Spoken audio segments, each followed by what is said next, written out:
Welcome to the Film Library, a Kanopy podcast. I'm Daniel Thompson, my co-host, Alonso Duralde. Alonso, sir, how are you doing? It's thrilled to be here. Long-time Kanopy fan, first-time Kanopy podcaster. So it's same here. And we have the privilege of helping you navigate the waters of Kanopy. And boy, the deep waters. Yeah. Lots of little, I'm trying to take this metaphor all the way, little coves and lagoons to explore. Nicely done. This is a service that covers a lot of ground, and it's available to anybody with a library card, which is pretty extraordinary. This is a service that contains more than 30,000 films and TV shows. Yeah. So, there's a lot to get through, and we're going to do our best to at least point you in a few fun directions. We'll be talking to some really exceptional filmmakers and fans of Kanopy. We'll be looking into different genres, different, international cinema, different voices that are spotlighted on the site. But mainly it's just a way to sort of let you know that Kanopy offers an incredible array of film and TV at your fingertips. And, there's no bad way to Kanopy. There isn't. And you and I come to it from very different perspectives. You're a longtime film critic, Yes. esteemed journalist, a member of numerous film critic societies. And so you're the quintessential film snob. I'll take nerd or snob, sure, whatever, either. No, but yeah, definitely this has been my life's work. But you know what? There's still always tons I haven't seen or films that I need to see again. And I'm constantly making new discoveries on Kanopy, movies that I never thought were going to be available, movies that I've always wanted to take a look at. It's an incredible, offering for somebody who, even if you are steeped in cinema already, there are new discoveries to be made. Absolutely. And then on my side of the street, I minored in film in college, and then since then just kind of watched movies and thought I loved movies more than the average person until I met Alonso. But here's the thing about Kanopy, and you already said it, 30,000 titles.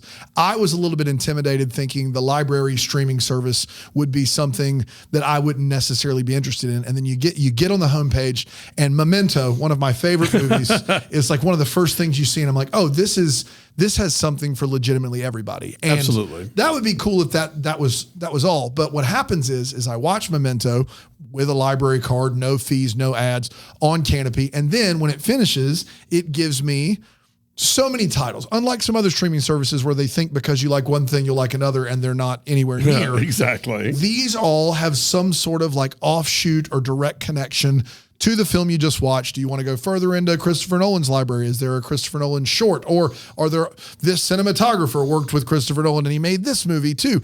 There's so much to unpack. Every time that you finish a film, there's something new to watch. And so if you're here and you're like, what should I watch? I mean, you can start with the basics, and that's kind of what this particular episode is about. Sure. Yeah. I always like to think of Kanopy as the cool librarian. They start noticing what you read and they make suggestions that you might like, and they send you in interesting directions. But yeah, I'm glad you pointed out that your favorite movies are on here. This is not an intimidating service. If you want to watch romantic comedies, come watch romantic comedies. Come watch His Girl Friday. Come watch any number of titles that are like the great classics of that genre. Do you like documentaries? Do you like films from Asia or South America or Africa? Whatever it is that you're interested in or think you might be interested in, you'll make all kinds of discoveries. And that's really what's thrilling about Kanopy, because I think so many streaming services operate in such a bubble. And, more and more are less and less interested in anything made past, 1975, and there's such a rich history of cinema. So whether you want to go back to early silent films, whether you want to see, international movies that came out a few months ago that maybe you didn't get to see while they were in theaters, or you live somewhere where you don't have theaters that show them, you'll find them on Kanopy. Yeah. And we won't talk about it much through this series, but as a dad of twin 7-year-old boys, the kids selection is also wonderful. A lot of options there. What are we going to do over the course of the next few weeks? I think you alluded to it, but we're going to have a guest each week who's going to come on and talk to us about their experience with Kanopy or their experience making a film. We're going to spotlight a genre or a type of film each and every week to help you get a little bit more acquainted. Maybe, hopefully, have you discover some titles that you had not previously heard of or known, give you the ability to dive even further into the Kanopy library. And lastly, we're going to have a lot of fun because we're going to get to talk about movies each and every week. And so this week is more of an introduction, not just about Kanopy's films, but about some of the things that maybe you could find there. And I'd love, Alonso, if you don't mind, tell me how you found out about Kanopy and what piqued your interest. I'm going to drop a name, everybody. Please, here we go. Yeah. Okay. Manola Dargis of the New York Times, somebody I've known for a long time. I have the greatest respect for her. She was my Kanopy Sherpa. She was the first, she came on a podcast that I do with my husband and was like, do you guys know about Kanopy? And we didn't. And as soon as we found out about it, we dove right in and have been big fans ever since. So that was my introduction. Yeah. And yours? And mine was you. Oh, well, all right. We started podcasting a little bit together about 5 years ago, and the first time I ever had heard it mentioned was from you. So you're spreading the love. I'm paying it forward. That's right. You're paying it forward, and we're trying to do the same here. Should we dive into our interview, Alonso? Absolutely. We could not have kicked this show off in a better way, I think, than the guest that we've got today. He is a multi-award-winning comedian, but also cultural observer, that's right. Actor, and just all-around big fan of Kanopy. Well before we approached him, he was already out there spreading the good word. So stick around for our interview with the great Patton Oswalt.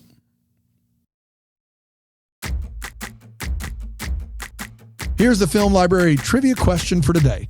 The cult classic directed by Kenji Fukasaku is one of the top 10 highest grossing films in Japan, despite Parliament's attempts to have it banned. Think you know the answer? Find out after the interview.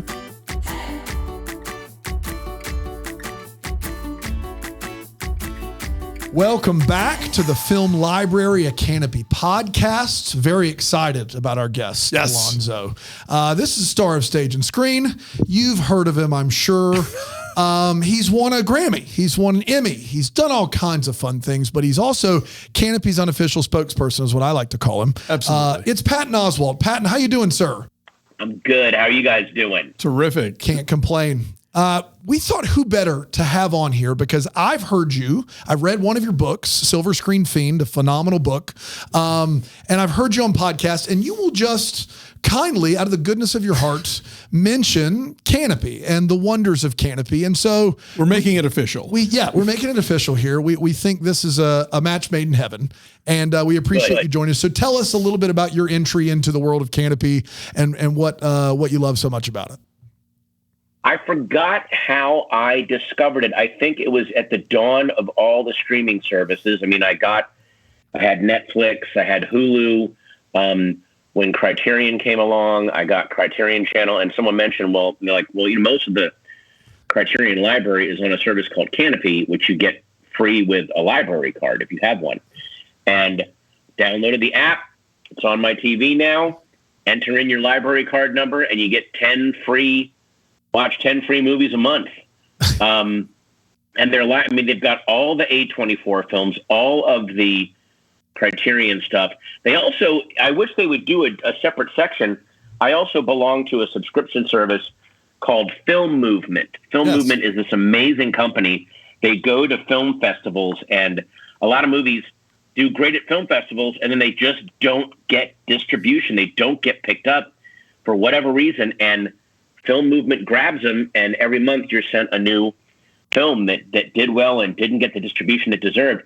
And they seem to be uploading the Film Movement library onto Kanopy. I wish Kanopy would do they have like a Criterion section and a A24, like separate the Film Movement films and like celebrate that service as well, because there's really, really good stuff. Oh, well, we know a guy. We'll pass that along. Yeah. If you know a guy, talk to him. For sure.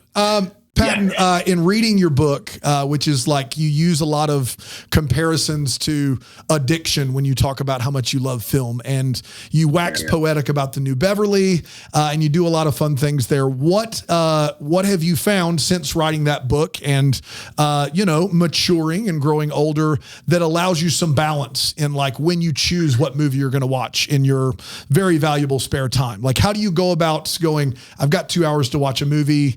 What's going to spark my interest right now? Yeah, as you get older, marriage, kids, career, you really have to, movies, you have to become a better sort of movie drunk. Whereas instead of, we're going to kill 3 bottles this afternoon, I'm going to try to pour one perfect glass this evening. So there's, that's sort of where your thinking goes. So yeah, there's a lot of different factors. Is this something that will feed into any kind of work that I'm trying to do? Is it a rewatch, a movie that I've loved, but I want to look at it again and maybe discover something new that I didn't know was there before? All of those. It's more about enhancing the life I'm living rather than replacing the life that I'm living or postponing the life that I should be living. I went to a screening in Los Angeles once that you had curated purposely a movie that you'd never seen before just because you wanted to see it. And so that was why you picked it. Do you take those kind of gambles on Kanopy of like, I don't know what this is, but I like this director or this actor and I got to check it out? Yeah, there's all kinds of movies that I've seen on Kanopy that I will sometimes just look. My queue of stuff I haven't watched yet is very, very long. But there's movies that I've clicked on just because, well, that seems intriguing. Sometimes it pays off beautifully. I watched From Beyond the other night. I'm like, oh, that's a Stuart Gordon I've never heard of. Sometimes there was an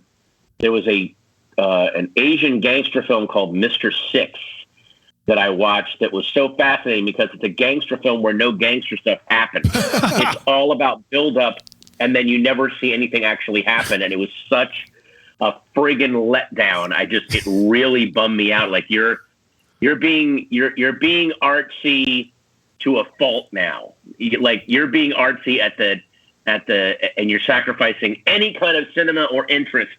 It was all the staff meetings part. Artsy. Yes. It drove me crazy. But then, there's movies like Private Property, this rediscovered 60s weird psychological thriller with Warren Oates and Jeff Corey that was just fantastic. So, obviously what I love is that all the prestige stuff up front, and then when you click on something within a genre and then below it, then they have the weirder, more like if you click on a Dario Argento Deep Red and then beneath it, there's, what did they do to Solange? And there's all these even more obscure Italian horror films that you didn't know were there. So they've recreated the sensation of leafing through the stacks of a library, which I really like. Oh, nice. Are you a rabbit hole viewer in terms of you'll get a certain genre or a certain filmmaker where you just want to get exhaustive about it, or is it just sort of constantly spinning the wheel? I go back and forth. I do get really rabbit holey in terms of either a filmmaker or a genre. But then other times there has to be that just completely random. I'm going to click on this and watch it. Let's see what happens. So, I went down a really deep Italian crime hole. There was this director, and now I'm blanking on his name, but he made all these insane crime films that very much inspired Quentin Tarantino. And I was just like, well, I've got to watch everything he's ever made. And I'm not coming off really well that right now I cannot remember his name. I'm just like, sometimes I devour too much. But then there's other times where it's like, hey, that title looks weird. Click. Yeah, I will say that as things get more obscure in Kanopy, they become really fun. But I think conversely, they also can get more broad. You see they have 30,000 titles, and then you'll just see some very big, broad titles there. I mean, even stuff for my kids. But do you have, like, nothing's a guilty pleasure with film. I think every film is made for somebody. But do you have something that's on there, maybe not necessarily with your kid, but just something that is a little bit more broad that you're like, yeah, I'm just going to turn this on tonight while I'm doing laundry or making dinner or whatever? Yeah, there's always those insanely entertaining movies, especially there was that time in the 90s when there's a film critic named Scout Tafoya. He calls them dad rock, which is 90s action movies.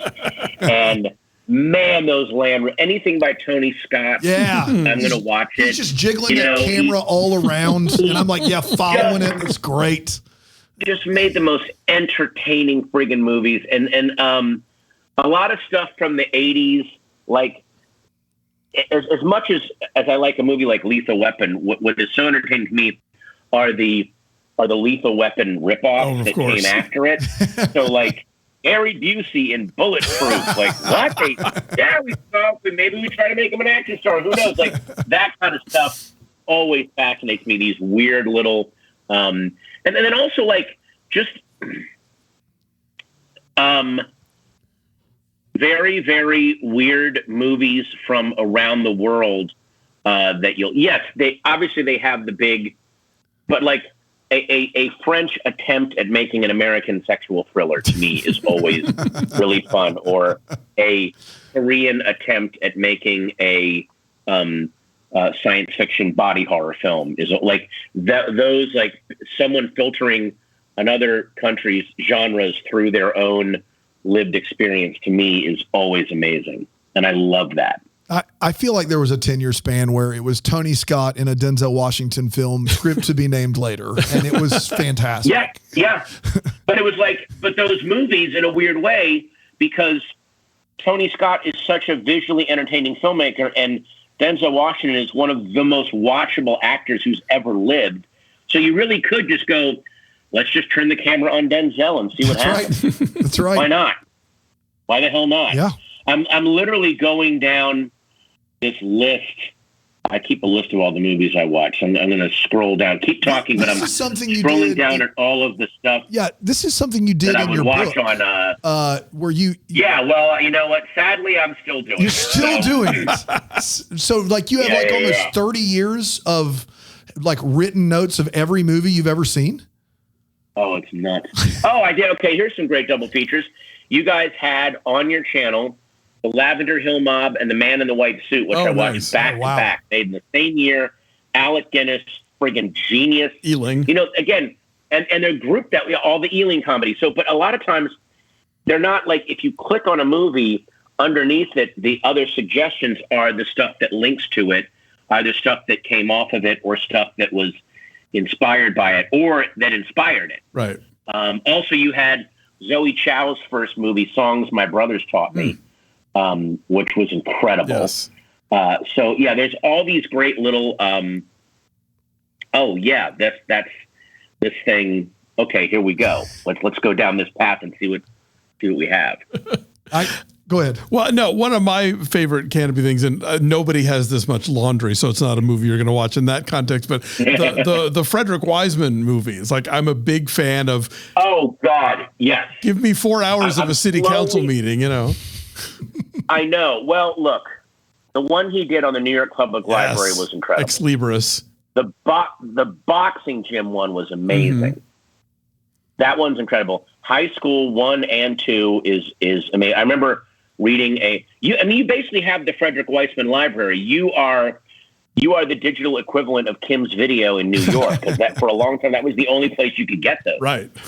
And now it's there. It's just there. So, you know, that kind of that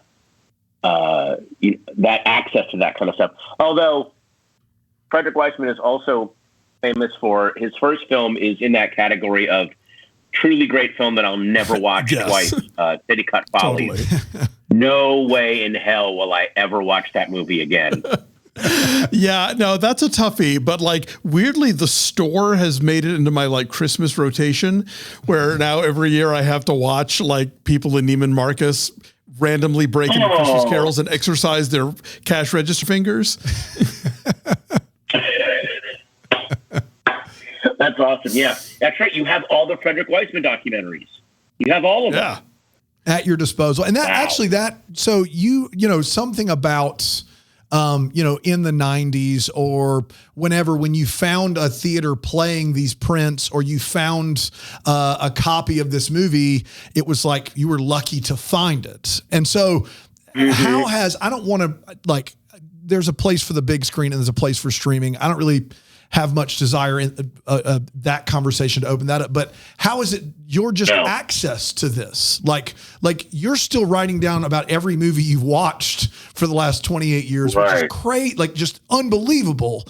It's crazy. I'll say it's crazy. And well, you're doing it for free. That's the thing. Yeah. You know? And so for some of us, it's a job. Now to have access to the Wiseman collection, like just at your fingertips in your living room, is just patently absurd, right? Yeah, because, well, the thing is that stuff's not going to get shown a lot. And so the fact that, you know, they're not saying, oh, we have the Wiseman collection here so that millions of people will watch it. We just, it becomes that Velvet Underground saying of, yeah, we only sold 300 albums, but everyone who bought one formed a band. I think a lot of people, the percentage of people who watch a Frederick Wiseman documentary and go, I'm going to do something like that, is higher than someone who just watches some big Hollywood entertainment. Not that there's anything wrong with Hollywood entertainment, but there's something about the movies that really burrow into into people's heads and really kind of make a difference.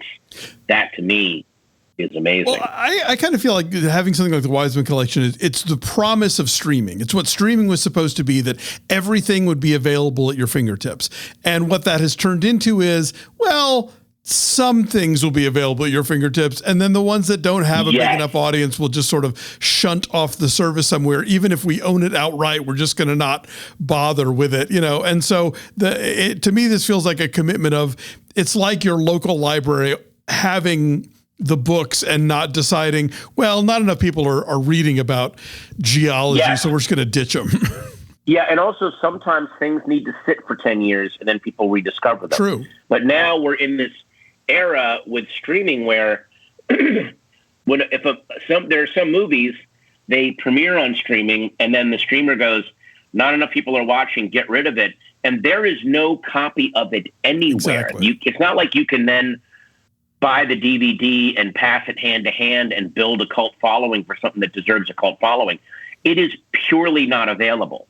It is lost in the ether. It's not on, you can't find clips on YouTube. You can't find anything. They erase it. And there's a lot of, I feel like there's going to be a lot of potential huge filmmakers that got their start because they made something that kind of became big through word of mouth, that those careers will now not happen because of the way that streaming works.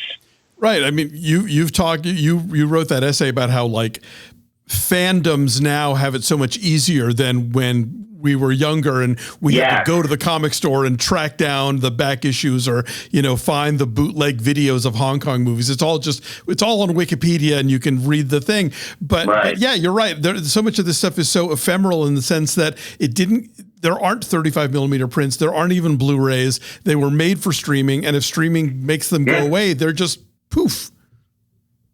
Well, in a weird way, that the generation that's going to come after Gen Z is going to have a similar experience to my Gen X, which they will now re-experience the idea of things not being available, but truly not being available. Like they won't even have the hope of having that weird friend whose dad travels overseas and brings back the sweetheart films, and like there was a one kid on the block that actually had them, and you could maybe see them. They literally will not exist, and it'll almost be like an oral tradition. The one kid who watched Crater on the Disney Channel before they dumped it into the ether will have to describe it orally and pass it along. That's going to be really like weird. at the end of Fahrenheit 451. Right. Someone will be wandering through the forest explaining what Batgirl would have been like. That's what I was going to say. Yeah. There's one person who's like, I swear to God, my grandfather saw Batgirl. I swear to God, he saw it. Well, okay. Batgirl's a really interesting case where I've heard, I've talked to people who got to see it early, and they were like, no, the movie wasn't done because in that stage, movies aren't done. They still had to do some, every movie goes through that, and they dumped it, and they go, it's trapped. My friend was pointing out to me, he goes, a lot of the movie wasn't great. It wasn't a great movie, but Brendan Fraser's performance was genuinely brilliant and he thought he was even better than what he did in The Whale. Oh my goodness. And unlike in The Flash, they actually used Michael Keaton correctly, the way you should use an aging Batman. And so all of that work is lost now. Yeah. And again, it's just all this weird rumored stuff that no one will ever see except the few people who were lucky enough. It's the same as like the early preview audiences for the 1933 King Kong that got to see the scenes of the sailors being eaten by the huge insects in the cavern. But they were so horrified they cut those scenes out and then just got rid of them. And there's no way to see them. There were rumors that there were certain prints that were shown down in Mexico in the 40s that still had that in there. But again, weird word-of-mouth urban myths that we can never confirm now. So now we're back to lost film as urban myth. Yeah. John Waters would always say, if you're ever in a test screening, say you loved the most extreme, part. Yes, I totally agree with him. Yeah. Yes, keep that shit on there, man. That's right. We don't want to lose it. Go ahead. No, well, Patton, you occupy this unique space in the culture where, like, you are as on top of your Star Wars, Marvel, whatever, as anybody else, but also, you will spend, nights with Kanopy. If you were trying to, Kanopy. I'm sorry. That's our second podcast, Nights with Kanopy.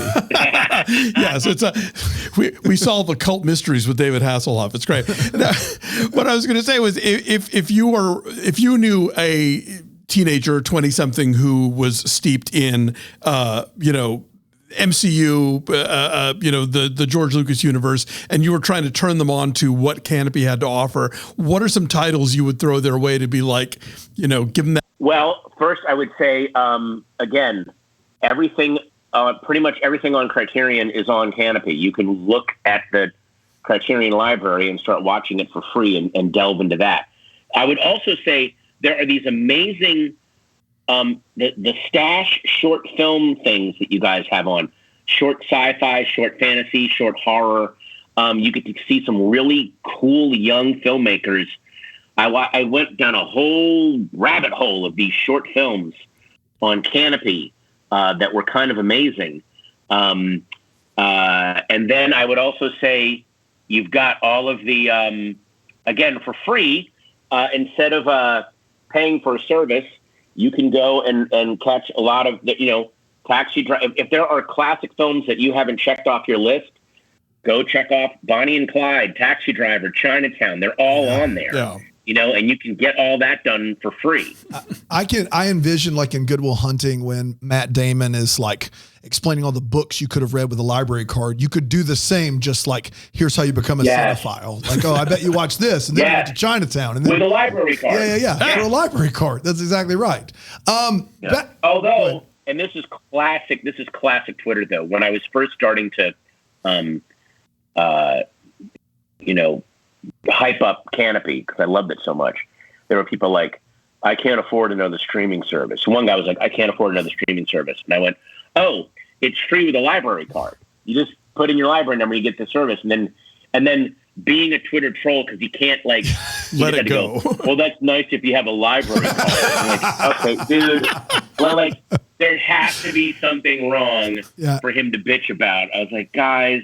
But there was something also kind of beautiful about that. Like, look, I'm committed to this persona, and I'm sticking with it, even if it doesn't even make sense. Some of us can't afford library cards, Patton. Donuts, must be nice. Must be nice if you have a library. Mr. Fancy. How the other half lives. Also, here's another weird thing about Kanopy. They have a lot of British TV shows or obscure American shows that just kind of aren't around, like whole seasons of Call the Midwife, Poirot, and Call the Midwife, and Dalil, and I forget the other name. They also, I started to watch. You have Space 1999, which is so fascinating when you watch the show. And you're like, that's what they thought the future would look like. It just looks like the 70s, of course, but it's like the 70s in extremis, and that's what they thought the future would be. And it's so hilarious that they just, that's what they. So you get to see, like, it becomes an accidental historical document in terms of, oh, that's what people in the 70s thought the future was. Yeah. I do want to ask one more thing about physical media and about owning something to pass along. What are your physical media prized possessions when it comes to movies? Do you have like some non-negotiables? Oh, boy. I've got these sets of movies. The things you're going to run out of the house in a fire with. My kids are going to watch these if they prime for my cold dead hands. I don't have a lot of physical media, but the stuff I have, it's either like I have the 50 years of Janos Films beautiful box set, like all their stuff. But then I have like a complete box set of Andy Milligan's films. Andy Milligan is maybe one of the worst filmmakers on the planet. But there's something so amazing about his movies. I also have all 25 Zaito Ichi films in a beautiful box. Nice. Because it does feel like they're slowly turning physical media into vapor. And I read a interview with the Safdie brothers where they're like, yeah, we buy videotapes and DVDs now because they seem to be going away. Like, buy as much evidence of the 20th century as you can get your hands on because you're going to need it to prove that any of this was there. Wow. Isn't that weird? It's unbelievable. Yeah. To think of it that way. Yeah. I mean, and I've got some real stupid DVDs at the house. Like, I don't need Ballistic X vs. Sever. We don't need to remember that. Like, nobody needs to remember Ballistic X vs. Sever. I mean, look, given all the mediocre movies that are out there, like Ballistic X vs. Sever is a cut above. It is memorably terrible. Ballistic X vs. Sever, it's valuable in that it shows you this is how bad it got. That's right. This was the nature of action movies where they just thought, oh, there's always a moment when studios think, oh, we found the formula and we can plug it in without thinking. Yep. And it always hits that weird nadir where then it's so bad that then they have to wake up. And so you took it too far. It's like Ballistic X vs. Sever is the equivalent to Paint Your Wagon, where the studios are like, we've got our thumb on the pulse, and then somebody puts out Easy Rider and Bonnie and Clyde, and realize, I don't know what the heck's going on. So Ballistic X vs. Sever was, oh yeah, this John Woo shit, and you do a lot of it. Yeah, it's fine. Easy. We got this. And Alonso is New York. Ballistic X vs. Sever is kind of fascinating watching that. Not only did they shoot in Toronto instead of New York, they keep going, this is New York, and you're like, this is Toronto. It's not New York. I almost feel like they picked the most visually unappealing locations to shoot in. It is like the movie is daring you to keep watching it. It's so bland and boring that there's almost an art to it. There are places in Toronto, like if you watch early Cronenberg movies, he knew there's angles you could shoot the city at and make it look weird or science fiction-y. And it was almost like they went, we're going to shoot the most boring city we can possibly find. There's almost a purity to it. They never once do they do an interesting shot. It's kind of amazing. It's called persistence of vision, Patton. Yeah. Yes, it is. But it's a psychotic persistence of vision. It's almost like somebody was like, my brain, it's almost like their director's like, I get overloaded if anything is interesting on this screen, so I've got tremendous gray. It reminds me also of Star Trek: The Motion Picture is fascinating because it's like the most expensive special effects, but it is the most visually it is oatmeal colored uniform on a gray background. It's fascinating how they completely do not allow a second of color or visual flair on anything. It's kind of amazing. Let's be in a transport for 10 minutes. That's right. Yeah. Oh, God. Yeah, it's pretty insane. And you, Patton, just to be clear, you cannot have my copy of Ballistic X vs. Sever. I'm sorry. It's not up for sale. Dude, listen, there's a lot of Andy Milligan movies that don't exist because at the time he was working with Mishkin, that guy Mishkin, who was like the king of Times Square exploitation. And if you go to his IMDb, a lot of his movies are like, this movie is considered lost, because they would cut one print, they'd send it to one grindhouse, it would show for one weekend in Times Square, and on Sunday, the theater would call the distributor and go, "Do you want me to? Where do we mail this back?" They're like, "You can just throw it away. We're never going to use it again." Like, literally throw it away. And I feel like something like Ballistic X vs. Sever will eventually. Will the studio preserve that in its library? Will they make sure that there's a print of that anywhere? It's an assault mine somewhere. You might want to hold on to that DVD. Also, I don't feel like anyone else is going to hold on to that DVD. It's in a landfill somewhere. Like, keep a copy of it. It might end up having weird value. Yeah, good. I've learned something today. I've learned something about Ballistic X vs. Antonio Banderas is a terrific actor, and there are movies that actors have done. They're like, there's just not a copy. There just doesn't exist. No one. He shot it, but it's not there. It's just not there. That's fascinating to me. Yeah, for sure. I just hope that when they finally let The Day the Clown Cried out of the vault, that Kanopy gets a chance to show that. Oh, first in line. Your mouth to dead Jerry Lewis's ears, for sure. Oh boy. Yeah. But yeah, so there is that we're going through another shift where, because of what is happening with our physical media, a DVD of X vs. Sever weirdly has value. Just does. Yeah, for sure. And yeah, I definitely feel like I've got to hang on to my physical copies of everything as much as possible. But at the same time, like, I know that I'm never going to shell out. Frederick Wiseman, perfect example. He is his own distributor. You're not going to find his stuff at Best Buy. You have to go to him and purchase this stuff. Yep. And it's like, I'm never going to have the outlay to have that whole library, but on Kanopy, it's there and it's going to stay there. And I know I've always got access to it when I need it. And also, that you can, that's one of those guys that eventually I will watch everything he's ever made, but I'm not going to devour it all in one sitting. I will go back and I will savor each one. That's not like watch 4 Frederick Wisemans in a row. Watch one and then think about it. Think about the little moments that stay with you. Exactly. When you're prepping for a new stand-up special, does that affect what you're watching, how you're consuming movies, TV shows at all? No, because the way I watch movies and television is that's a constant. I just like the input. My stand-up is more about whatever's happening in my life right now. And that can include whatever I'm watching, whatever I'm doing. Both of those are valid, but I don't try to structure my pop culture or art intake for and then how will this turn into bit?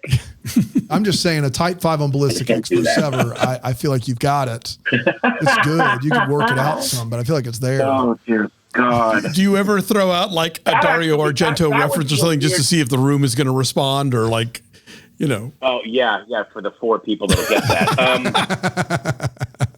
I almost think Ballistic X vs. Sever might have a home on Kanopy in the future of this is really a weird case study in hitting this is when they thought they could just plug in and not actually. This is an early attempt at using AI to make a movie in a weird way. Yeah. Because they were plugging in a formula this will look good. This is what killing a golden goose actually looks like in real time. Yeah.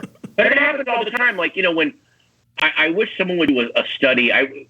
Criterion should do a film festival it's called Between Jurassic and the Matrix, where Jurassic Park came out, and everyone was like, CGI! And movies rushed to put CGI in them, and it was the worst. There was like, from 93 to 99, there were 6 years of the worst CGI you've ever seen in movies. Anaconda, Dragonheart, Escape from L.A. Virtuosity. Like, stunning how fucking bad it is. Even the final air crash in Air Force One, which is an otherwise very entertaining, well-made movie, but then they do that big CGI plane crash. It is one of the worst things you've ever seen real bad. in your life. And then The Matrix came along and was like, no, this is how you use CGI. So there's that amazing, like the hitting the nadir because you're chasing whatever the hot thing is right now is endlessly fascinating. It's like the post-Avatar 3D movies. Oh, yeah. Oh, Where Liam Neeson's face is floating in front of his head. Oh, my goodness. Some of the worst retrofitted 3D. Oof. And there was a nadir there with Avatar The Last Airbender where they retrofitted that into 3D. It was clearly not meant to be done in 3D, and all it did was make the movie dark. So dark. Couldn't see anything. That's all they did.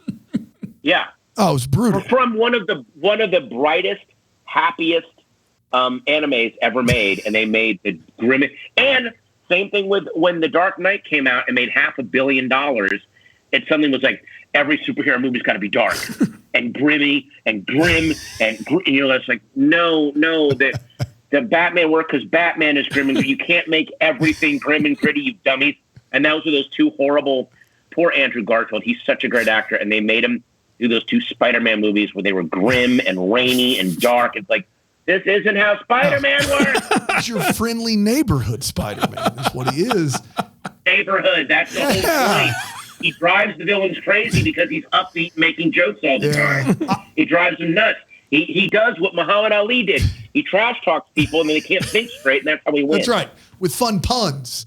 I will say, yes. I would love to see that nadir happen of what happened with twist endings after Usual Suspects 6th Sense. Like that would be every movie. I felt like there were 3 Ashley Judd movies with a supposed twist ending in them that were supposed to blow our minds, and we all could figure it out in the first 10 minutes because you told us how important the twist was. Well, look, I'm sorry.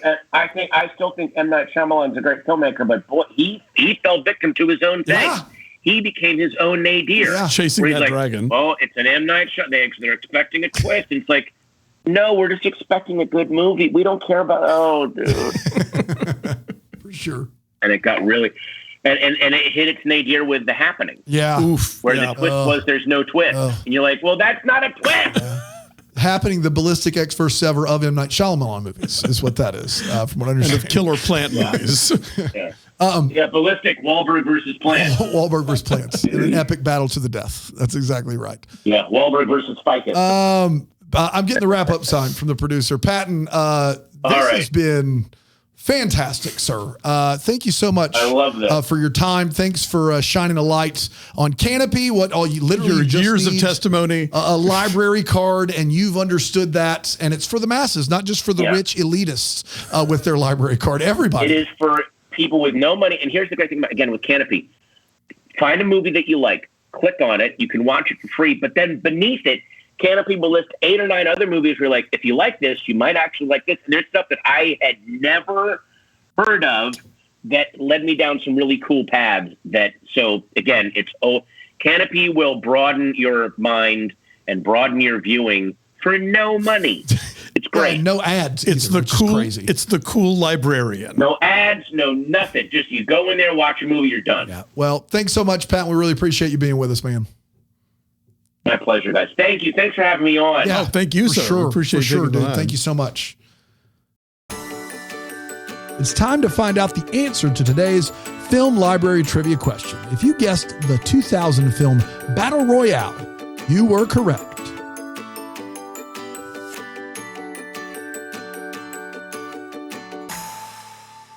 Well, that was fun, wasn't it? Oh, my gosh. Patton Oswalt. I cannot think of a better ambassador for Kanopy as a service. No, this is the guy you would take to the video store with you back when video stores existed. Right. But now he's the guy talking you through Kanopy. So yeah, real quick, I mean, he rattled off a lot of great titles in there, but so many. Stuart Gordon's From Beyond, which is, if you liked Reanimator, it's Stuart Gordon's other Lovecraft movie. Zatoichi the Blind Swordsman, What Have You Done to Solange, The Man in the White Suit, Ex Libris, all available on Kanopy.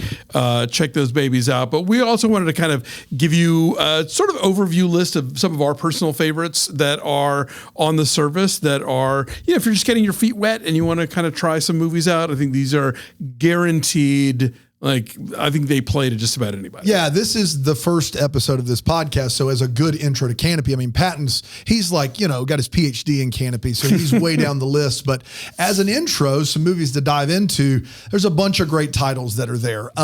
Barbie's really big right now. Greta Gerwig in the theater. Her directorial debut, I believe, Lady Bird. Yes. She did one before that, maybe. She co-directed a movie years earlier, but Lady Bird was her first solo outing. Semi-autobiographical. It's phenomenal. Absolutely. One of my favorites the year it came out. It was an excellent film. Ditto. She also starred in a film that was my favorite the year that it came out, that she co-wrote with Noah Baumbach, that she's gone on to work with, in fact, on Barbie, among other films. Frances Ha, which is a really great it's a coming-of-age movie for a woman who's pushing 30, but, she's really getting her life together and figuring herself out. It is one of my favorite movies of the last 10 years. Yeah, and she's just such a mega talent. Yes. And so it's cool for her to be represented on Kanopy. I told you before we started recording, I remember where I was when I saw the movie Super Size Me. Really? Of the documentaries I've seen, I'm not saying it's the best documentary I've seen, but I am saying it was one of the more influential documentaries I've ever seen. Just watching it and all of my preconceived notions about fast food as a college student at the time were just turned on their head. And that style of documentary that Morgan Spurlock uses in that film just became a style. Well, yeah, I mean, he didn't invent the personal documentary, but I think you didn't get a lot of movies where the documentarian is throwing up on camera. That's right. I'd say he took first person to a whole new level. New level there. No question. And changed the industry. Like McDonald's had to go about redoing everything. Yeah. They pretty much, I think they've occasionally snuck it back, but for the most part, the supersize is gone. So right. that is definitely a big influence that the movie had. Another one of my favorites of recent years is Joachim Trier's The Worst Person in the World, which is just, I don't even want to tell you anything if you haven't seen this movie. If you just sort of follow it where it's going, it is, again, another movie about a woman in her adult years sort of trying to figure out where her life's going and who she's going to be. You see her try on a variety of identities along the way, but so beautifully written, such a great lead performance. Definitely recommend it if you can, get over what Bong Joon-ho calls the 1-inch hurdle of subtitles. It's worth it. Yeah, for sure. So many classics on Kanopy. I would say there's fewer great places to start than Dial M for Murder. Oh, yeah. Alfred Hitchcock. And just a classic master of suspense at the height of his powers. I remember seeing, a lot of his heavy hitter movies, Psycho and Vertigo and all these other films. And something about Dial M for Murder strikes that perfect balance of thriller, suspense, and mystery that he is so known for in conjuring up in his films and using everything at his disposal to do so. And you can find that on Kanopy. I think it's a great watch. Yeah. That's one that I would show my middle school kid who. Yeah. And it's a great chamber piece. As much as we think of, the big, people running across Mount Rushmore or whatever, stick Alfred Hitchcock in a room and he'll figure out a way to make that exciting as well. Absolutely. Speaking of classics and of fun suspense thrillers, the Hitchcock influenced Charade, starring Audrey Hepburn and Cary Grant from Stanley Donen, one of my favorite filmmakers, written by Peter Stone, just a really fun, sprightly kind of spy comedy. And come on, Audrey Hepburn and Cary Grant flirting in Paris. What more do you want? Yeah, that's pretty much all you really need at that point. So many more movies you could have or watch at your disposal on Kanopy. We do want to remind you whenever you're navigating through Kanopy that the titles are going to vary based upon country and library, but you're going to find a world of entertainment at your disposal, of quality, thoughtful entertainment entertainment right there, and all you need is a library card. You need to follow along with us as we continue to dive deeper in some of the different genres of film along the way. I'm very excited about this, Alonso, as we move forward with the guests that we're going to have, the movies we're going to get to talk about. So when you're not watching Kanopy for the films, you can watch it for us here at the Film Library, a Kanopy podcast. Yeah, follow the service at Kanopy on Facebook and X. They've got more than 30,000 films and TV shows coming to you with no subscription fees and no ads. And this is going to be a lot of fun. We really hope you'll join us for this ride. We're going to be talking to some great people, discussing some great movies. And until the next episode, go watch something.